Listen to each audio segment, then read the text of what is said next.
સો અત્યારે છું ટેકો દિવ્યાંગ આશ્રમે અને મારી સાથે છે, શું નામ તમારું?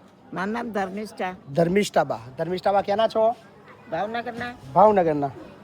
અને ધર્મિષ્ઠાબા, હીરાનો બિઝનેસ હતો. ધર્મિષ્ઠાબાનો હીરાનો બિઝનેસ હતો. મારા મિસ્ટર એક સાલથી ઉપર ગયા, ગામમાં ગયા. એક વર્ષથી એક્સપર્ટ થઈ. અહીંયા કેટલા દિવસ હતા તમારે? 6 મહિના પહેલા રહી ગઈ હતી બાપુ. મારી મમ્મી બીમાર થઈ ગઈ હતી પછી ઘરે ગયા હતા થોડા દિવસ માટે. પાછી બુધવારે આવી. પાછા આવી ગયા ને?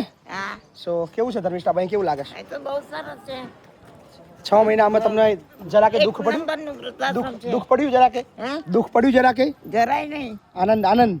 એક નંબરનું વૃદ્ધાશ્રમ. પણ આપણા ગુજરાતની અંદર કેટલાય લોકો એવા એકલા છે જે બિચારા ખૂબ તકલીફમાં છે, તો એ લોકોને બોલાવી લો કે આવી જાઓ, તમે ચિંતા ના કરો, કહી દો.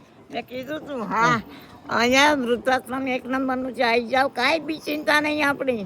મારા ગામમાંની એ આપે છે, મારા ગામ માટેનું એનું કાઉન્ટર. વાહ. સો જેટલા પણ ગુજરાતની અંદર નિરાધાર લોકો છે, જે એકલવાયુ જિંદગી જીવે છે, એ બધાને હાર્દિક આમંત્રણ આપું છું, ચિંતા ના કરશો.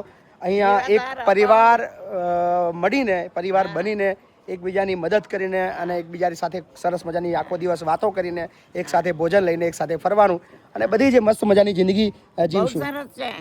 સો ગમે ત્યાં જવા કરતા પેલું અહીંયા જ આવી જ જાઓ. સો થેન્ક યુ, ખૂબ ખૂબ આભાર બા તમારો. Thank you. વાહ. આપશે ને